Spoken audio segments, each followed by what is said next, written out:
The stars blinked silently above the blue planet called Earth. For billions of years, it had spun in space, untouched by other worlds.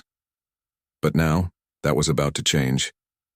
In a quiet room at a university in Ohio, Jason Porter sat at his desk, sipping coffee and reading messages on his screen. He was a professor of languages, not a scientist or soldier.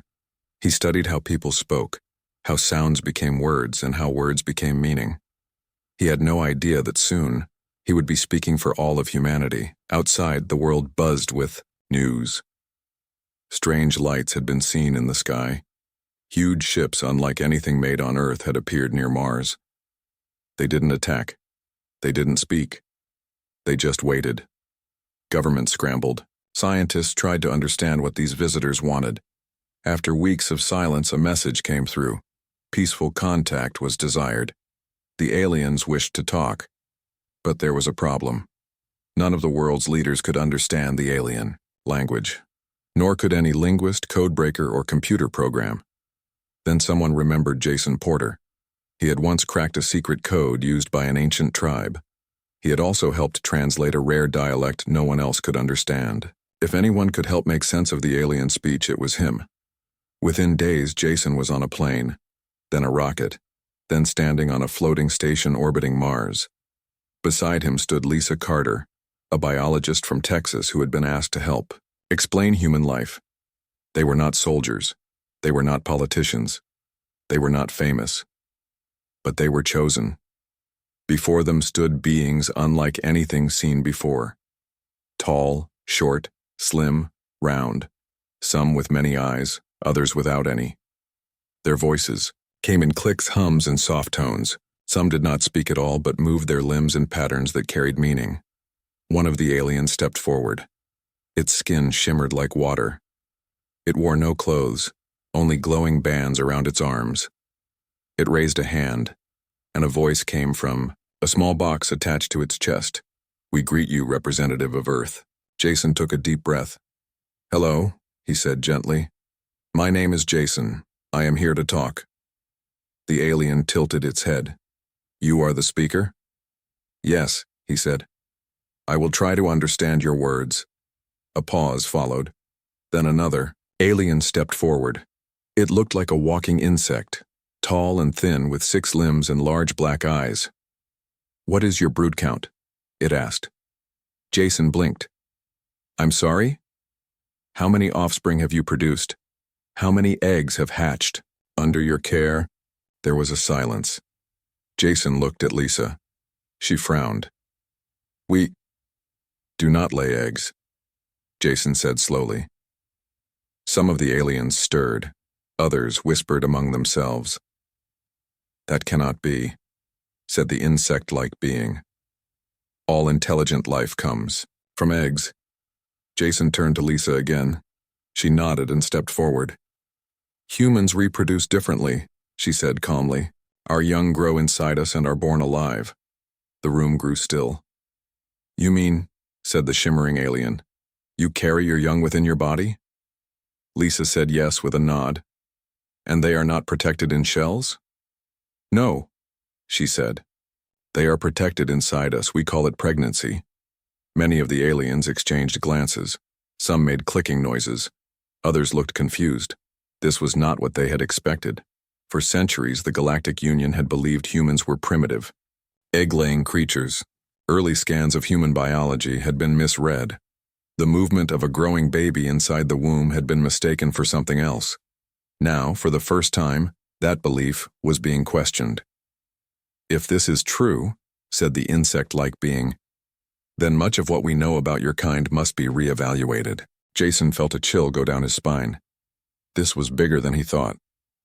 "I can explain more," Lisa offered. "If you wish." The shimmering alien looked at her carefully. "Yes," it said. "We must understand this new truth." Just outside, the meeting hall, a group of reporters waited. Cameras clicked and lights flashed as word spread across the galaxy. "Breaking news," said a voice over a galactic broadcast. "First human ambassador shocks Galactic Council. Babies do not hatch from eggs." On distant planets, beings stopped what they were doing. Some laughed, some gasped, some refused to believe. Back on Earth, Jason's students watched the broadcast in awe. "That's our professor," one of them said proudly. At home, Jason's mother sat on the couch staring at the TV. Tears filled her eyes. "My boy," she whispered. "He's talking to aliens."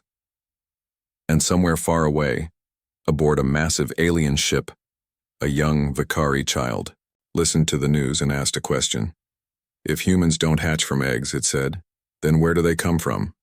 Its parent paused. "From each other," it finally said. "From love." The child blinked. "That's strange." "Yes," said the parent, "but maybe that's why they are strong." The meeting hall was filled with beings from across the stars. Some had wings, others had no faces. Some floated in the air, while others moved on many legs. They all came to see the strange humans who did not lay eggs. Jason Porter sat beside Lisa Carter, watching as the aliens whispered among themselves. He could not understand their words, but he could feel the tension in the room. It was like walking into a classroom where everyone knew something bad had happened, but no one would say what. A tall alien with skin like stone stepped forward. Its voice was deep and slow, like thunder rolling over hills. "We have reviewed your claims," it said, "but we must know more." Jason looked at Lisa. She gave him a small nod. She was ready. They had spent the last few hours preparing for this. After the shocking news about human birth, the Galactic Council had called for a deeper review. They wanted proof. They wanted facts. They wanted to understand how such a mistake had been made. Jason stood up slowly.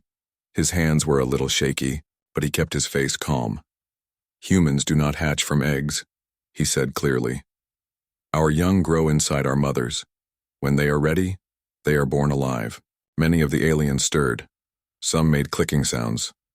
Others tilted their heads in confusion. "How does this process work?" asked a being that looked like a jellyfish wrapped in light. Lisa came forward. She held a small device in her hand. With a tap, a glowing image appeared in the air. It showed a tiny human growing inside a woman's body. This was something most of them had never seen before. "This is a baby," she explained. "It grows inside the mother for about 9 months. 9 moons? Asked a creature with 4 eyes. "Yes," she said. "About that long." "And there is no shell?" asked another. "No shell," she said. "Only skin." Some aliens gasped, others whispered in shock. "So fragile," said one. "So dangerous," said another. "Why would life choose this way?" asked a third. Jason stepped in again. "Because it works," he said. "We protect each other, we care for our young, we teach them, we raise them together." The jellyfish-like being floated closer to the image. "And you say this is true for all humans?" Lisa said yes with a nod. "Then this changes much," said the stony-skinned alien. "For centuries we believed your kind to be low-level egg layers. Now we must rethink everything." Jason felt a knot in his stomach. He had known this was important, but now he realized just how big it was. A new voice spoke from the back of the room. It belonged to an insect-like being with many limbs and black eyes. "If this is true," it said, "then many records must be changed. Many beliefs must be questioned." "Yes," said Jason. "We didn't come here to change your ways. We only want to tell you the truth." There was silence. Then the jellyfish being floated higher. "Truth is powerful," it said. "Sometimes it shakes even the oldest stars." From outside the hall, word spread fast. Across the galaxy, news channels lit up with the latest update. "Human reproduction unlike any known species," read one headline.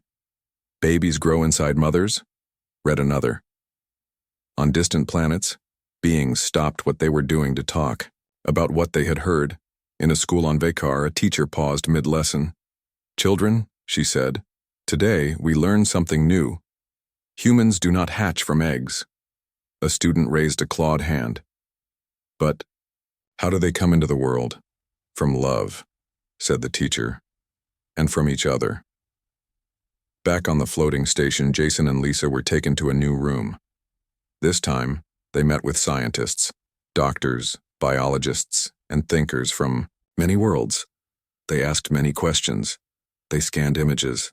They tested data. One alien, shaped like a walking tree, studied a scan of a pregnant woman. So amazing, it said, to carry life within oneself. Yes, said Lisa. And to give birth is both painful and beautiful. Another scientist, a soft-bodied being from the ocean planet Orcs, watched a video of a human giving birth. It made a sound like a sigh. This changes so much, it said. Perhaps we have judged too quickly in the past. Jason looked around the room.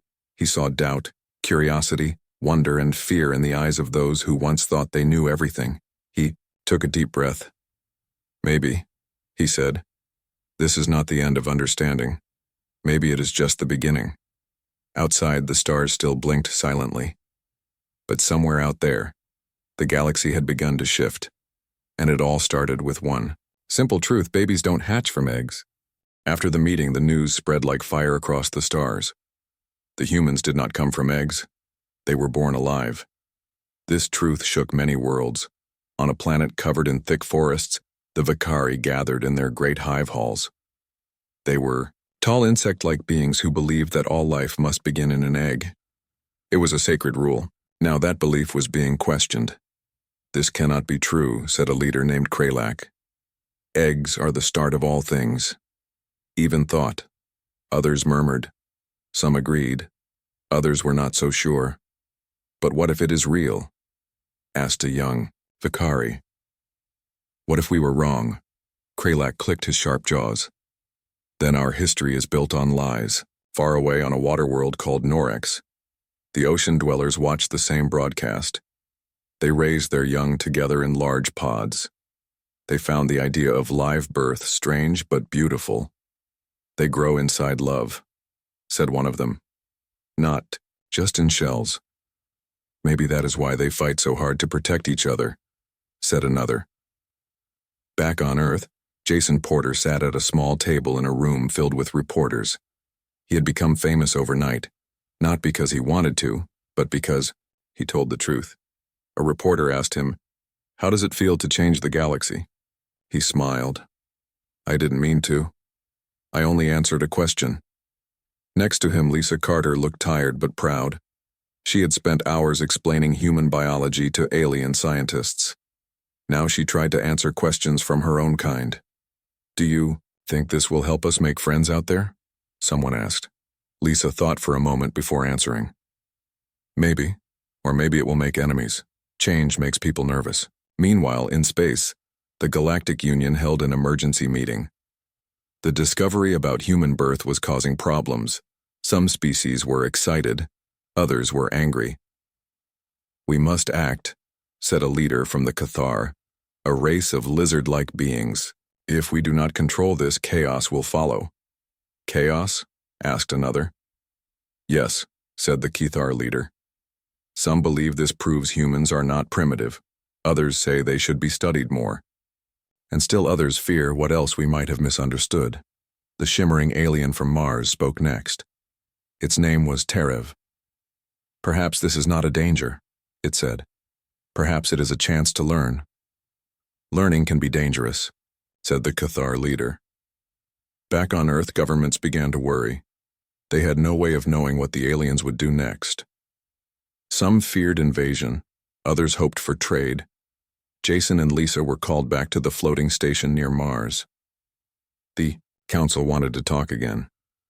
As they traveled through space, they saw how fast the news had spread. Alien ships flew between planets. Messages flashed across the stars. On Vakar, the first protests began. Some Vakari refused to believe the new truth. They burned images of humans. They shouted that the Galactic Union was wrong. Others stood against them. They said knowledge was better than lies. They held meetings and debates. They shared what they had learned. In schools, teachers changed their books. Children stared at pictures of pregnant women and asked questions. So they really come from inside their mothers? Yes. Like magic? Like life. Meanwhile, conspiracy groups rose up across many systems. They claimed the humans were hiding something. They said the truth was not enough. One group, called the Circle of the Old Shell, said humans must have once laid eggs and lost the ability. They said it proved weakness. Another group whispered that the humans were not natural at all, that they were made by a forgotten race, that they were tools, not people. None of these stories were true, but they spread quickly. Back on the floating station, Jason and Lisa arrived for the new meeting. The council chamber was full again. Faces old and new looked at them. Terivaside from Mars spoke first. "Your truth has caused ripples," he said. "Some good, some bad." Jason nodded. "We knew it might." "Can you handle what comes next?" asked a new voice. It belonged to a cold-faced being from the ice moon of Yiren. Lisa looked at him and said, "We can try." Outside the window, stars blinked quietly. Ships moved like dust in the wind, and somewhere far away, a young Vakari child listened to the news again. "Humans don't hatch from eggs." The child thought for a long time. Then it asked, "Does that make them weak?" Its parent paused. "No," it said. "It makes them different." The child tilted its head. "Is different good?" The parent smiled. "Sometimes." And with that, the galaxy kept turning, still shaken, still learning, still trying to understand the strange, soft-skinned beings who came from love instead of eggs. The Great Hall of the Galactic Union was silent. Not the kind of silence that comes before sleep, but the one that comes before a storm. Jason Porter sat beside Lisa Carter, their backs straight, their faces calm. They were not soldiers or rulers, but now they stood at the center of something much bigger than themselves. Before them sat the full council, hundreds of alien beings, each representing a different world. Some floated in the air, others sat on soft cushions, and some had no mouths at all, speaking only through glowing lights. This was not just a meeting, it was a trial. "Humans have broken no law," said Terev, the shimmering alien who had first spoken with them. "But they have shaken the roots of our understanding. For this, we must decide what to do next." A tall being with scales like stone rose from its seat. It was called Vekor, leader of the Cathar, one of the oldest and most powerful species in the Union. "We should not be so quick to accept these humans," he said, his voice deep and slow. "They are strange. Their ways are unknown. If we allow them to stand among us, we risk chaos." Many of the aliens whispered. Some nodded. Others looked unsure. Vekor turned his cold eyes to Jason and Lisa. "You say your young do not come from eggs. We believe you, but that does not mean you belong here." Jason took a breath. He had known this would happen. Still, hearing it out loud made his chest tighten. "We never asked to belong," he said carefully. "We only wanted to tell the truth." Vekor clicked his teeth together. Truth can be dangerous. Then came the signal. The trial had begun. Screen lit up behind the council. It showed videos, pictures and records from Earth. Footage of cities, of farms, of people laughing and crying. There was even a clip of a man teaching a child how to ride a bike. "This is your world?" asked. "A jellyfish-like being from Norex?" "Yes," said Lisa. "It's small, but it's full of life." Another alien stepped forward. She was from the Vakari hive. Her name was Thalra. She had once believed humans were wrong. Now she was not so sure. "If you do not lay eggs," she asked, "how do you know when your young are ready to live outside the mother?" Lisa smiled, gently. "We learn by watching, by caring, by loving." Some aliens blinked. Others tilted their heads. "Love?" asked one. "Yes," said Jason. "It's not something you can measure, but it's real." Vekor did not look impressed. "Feelings do not make a species worthy." "Then what does?" asked Jason. Vekor looked around the room. "Strength, history, power." There was a pause. Then Terev spoke again. "And yet many strong species destroy themselves.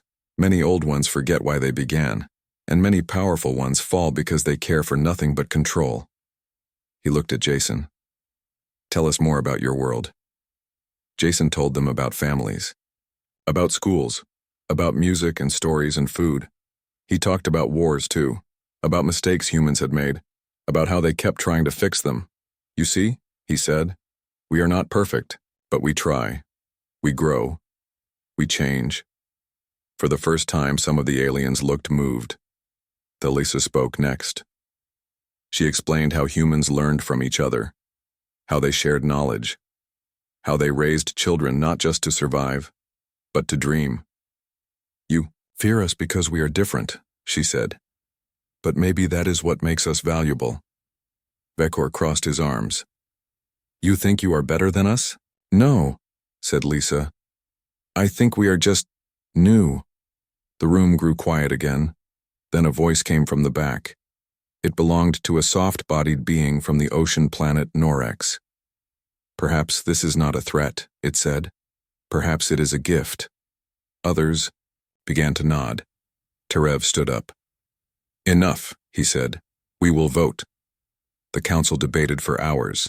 Some argued for humans, some against. Some said yes, others said no. Finally, the decision came. Humans would not be given full membership. Not yet, but they would be allowed to stay. To talk, to share. They were not enemies. Not yet. As Jason and Lisa left the hall, they felt tired but hopeful. Outside, the stars shone above the floating station. Somewhere far away on Vekar, a young insect-like child listened to the news. Humans are not enemies, it said. Its parent smiled. Not today. The child thought for a moment. Maybe tomorrow? It asked. The parent laughed. Maybe. And with that, the galaxy turned once more, still learning, still growing, still trying to understand. After the trial, Jason Porter sat alone on a bench outside the floating station near Mars. The stars above were bright, but he barely saw them. His head was full of thoughts. He had come to space to talk, to explain. Now, he had done much more than that. He had changed minds, maybe even hearts. Next to him, Lisa Carter sat down. She looked tired but not unhappy. We did it, she said quietly. Not all the way, he replied. But we made it farther than before. She nodded. They didn't kick us out, they let us stay, that's something. It was true. The Galactic Union had decided that humans could not yet be full members, but they were allowed to keep talking, learning, and sharing. They were given a chance. And for now, that was enough. Inside the station, things were changing fast. Reports came in from across the galaxy. Some species were still confused by the idea of live birth.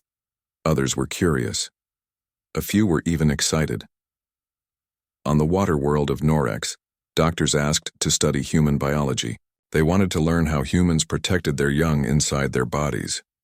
On Vekar, the insect-like beings were divided. Some still believed humans were wrong. Others began to see them as strange but strong. A new group formed called the Circle of Change. They said if humans could grow without eggs, then maybe other ways of life were possible too. Back on Earth, people watched the news with hope and fear. Governments worked hard to understand what this meant for the future. Some people were proud. Others were scared. What if aliens came to take things, or worse, take control? In schools, children learned about space friends. In labs, scientists dreamed of new tech. In homes, parents talked to kids about the stars. And somewhere in Ohio, Jason's mother sat on her couch watching the TV. My boy, she whispered, talking to the galaxy. Meanwhile, on the floating station, Jason and Lisa met with Terev, the shimmering alien who had stood by them during the trial. You have opened doors, he said. Now you must walk through them. Jason looked at Lisa. What does that mean? It means, said Terev, that you are no longer just visitors. You are voices, and voices can shape the future. A new plan was made. Humans would send more people into space, not soldiers, not spies, but teachers, doctors, scientists, and diplomats. They would build trust. Step by step. The first step was to open a small human embassy on the floating station. This was not easy. Many aliens still doubted humanity. Some thought they were too soft. Others said they were too young as a spacefaring race. But Terev spoke again. "Do not judge a species by its age," he said. "Judge it by what it learns." Many agreed.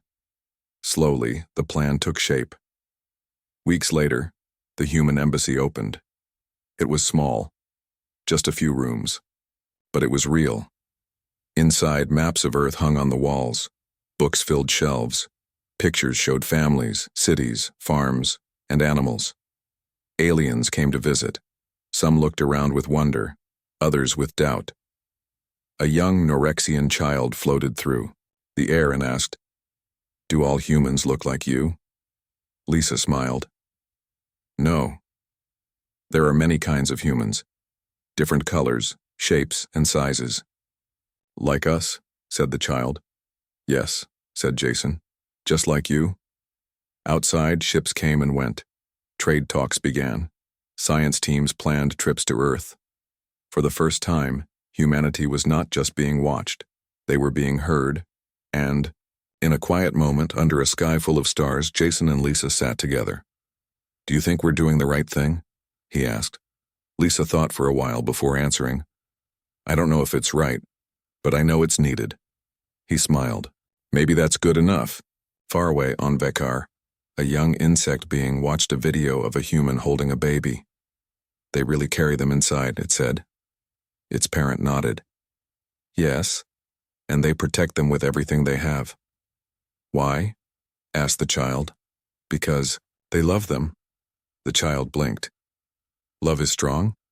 "Stronger than anything," said the parent. And with that, the galaxy kept turning. Humans were no longer just a question. They were a part of the answer. Months had passed since the trial. The floating station near Mars was no longer just a meeting place. It had become something more, a bridge between Earth and the stars. Inside the small human embassy, Jason Porter sat at a wooden desk. It had been brought all the way from Ohio, a gift from his university. It reminded him of home. Outside the window, alien ships came and went like birds. Some were large and slow, others were fast and bright. They carried scientists, diplomats, traders, and even tourists. Humans were no longer just visitors to space. They were learning how to belong. Next to Jason, Lisa Carter stood looking at a screen. It showed news from Earth. Cities lighting up with new hope. Schools teaching about other worlds. Children dreaming of life among the stars. "Things are changing," she said quietly. Jason looked up. "Yes, slowly, but they are." A soft knock came at the door. It opened, and in walked Terev, the shimmering alien who had stood by them during the trial. "You have done well," he said. "The galaxy listens now." Lisa smiled. "We didn't do it alone." "No," said Terev. "But you started it." He handed them a small crystal chip. Inside were messages from many worlds. Some were greetings. Some were offers of trade. Others were invitations to visit far-off planets. "You are not full members yet," said Terev, "but you are on the path." Jason turned the chip over in his hand. "It's strange," he said. "All this started with one truth." "Babies don't hatch from eggs," said Lisa with a laugh. Terev tilted his head. "That truth changed minds. It made people ask questions. That is powerful. On Earth, things were also changing. In Washington, scientists met with alien doctors. They shared cures for old diseases. They learned new ways to grow food. In Texas, Lisa's old lab became a center for xenobiology, the study of alien life. In Ohio, students lined up to learn languages, hoping to be chosen for future missions. And in small towns across the world, people looked up at the night sky with wonder. For the first time, they did not feel alone. Back on the floating station, Jason and Lisa met with young aliens who wanted to learn about humans. One asked, "Do all humans give birth?" Lisa said yes with a nod. "Yes, though some cannot, and some choose to raise children who are not born to them. We call that adoption." Another child raised its hand. What is family? Jason smiled. Family is love. It's not just blood. It's who you care for, who you protect. Many of the young aliens blinked. Some whispered to each other. Then one said, "That is different." "Yes," said Jason, "but it is good." Later that evening, under a sky filled with stars, Jason and Lisa stood outside the embassy. They watched a shuttle land. It carried a new group of human diplomats, teachers, doctors, engineers. "We're not the only ones anymore," said Lisa. "Good," said Jason. "We never should have been." Far away on Vakar, a teacher stood before a class of insect-like children. "Today," she said, "we learn about humans." A student raised a clawed hand. "Do they still surprise us?" The teacher smiled. "I think they always will." On Norex, the ocean planet, a young being floated beside its parent. "Humans carry their young inside," it said. "Yes," said the parent. "Like magic?" "Like life." Back on the floating station, Jason sat alone for a moment. He thought about everything that had happened, about the first meeting, the trial, the fear, the hope. He remembered the question so many had asked. Why are humans strong? Now he knew the answer, not because of weapons, not because of power, but because of love, because of family, because of the need to understand. He looked out at the stars. Somewhere out there, new friends waited, new questions waited, new stories waited, and humanity was ready to meet them.